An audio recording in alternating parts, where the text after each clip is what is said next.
बदीन निशात तंजीम जमात लवारी शरीफ रीजन बदीन तरफ़ां सरवर कायनात अहमद मुज्तबा मोहम्मद मुस्तफ़ा सल्लल्लाहु अलैहि वसल्लम जन जी विलादत बासियादत की खुशी में महफ़िल नात नहायत अक़ीदत एहतराम और जोशो खरोश से पीर ऑफ लवारी शरीफ हज़रत क़िबला पीर मोहम्मद सादिक कुरैशी नक्शबंदी जिन जी ओताक़ ते लवारी शरीफ में मल्हाई वई, जंहिंजी सदारत अलहाज अलामा व मौलाना हाफ़िज़ अबू अल हबीब मोहम्मद मेमून साहब जिन कई।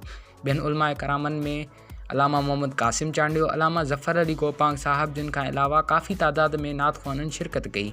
ॿियनि मेहमाननि में manager Pir of Lavari Sharif Abdurrahman Baloch, ख़तीब जामे मस्जिद लवारी शरीफ मौलवी मोहम्मद रमज़ान टालपुर, मीर अनवार बख्श टालपुर, फ़तेहुल्लाह जूणेजो, फ़ोटो न्याज़ जूणेजो, नाजिया शागिर तंजीम निशात के मरकज़ी सदर मोहम्मद सलीम साहिल जूणेजो, दीन मोहम्मद चन्ना, मीर शुजा मोहम्मद टालपुर, डॉक्टर फज़लुद्दीन सहड़ो, मौलवी मियाँजी मोहम्मद सिद्दीक़ नहड़ियो, सुल्तान अहमद नहड़ियो, हाफ़िज़ अहमद आरई ऐं हज़ारनि जी तादाद में आशिकान रसूल सल्लल्लाहु अलैहि वसल्लम जिन शिरकत कई।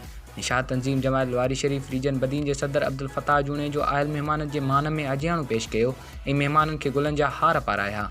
Manager Pir of Lavari Sharif Abdurrahman Baloch मेहमाननि के अजरकनि जा तोहफ़ा पेश कया, जॾहिं त स्टेज सेक्रेटरी जूं ज़िम्मेवारियूं मोहतरम साईं फ़िदा मोहम्मद जूणेजो संभालियूं। जंहिं बाद महबूब जी सना ख़्वाननि में नात ख़्वाननि नातूं पेश कयूं ऐं महफ़िल के जुमाए छॾियो। अलामा ज़फ़र अली गोपांग, अलामा मोहम्मद कासिम चांडियो साहब मिलाद मुस्तफ़ा सल्लम जी मौके ते वाइज़ नसीहत पेश कयो। आख़िर में सदारती ख़िताब अलामा व मौलाना हाफ़िज़ अबू अल हबीब मोहम्मद मेमून जिन कयो। जंहिं बाद ख़ुसूसी दुआऊं घुरियूं वयूं ऐं दरगाह लवारी शरीफ जी दस्तूरी दुआ सां प्रोग्राम इख़्तिताम ते पहुतो।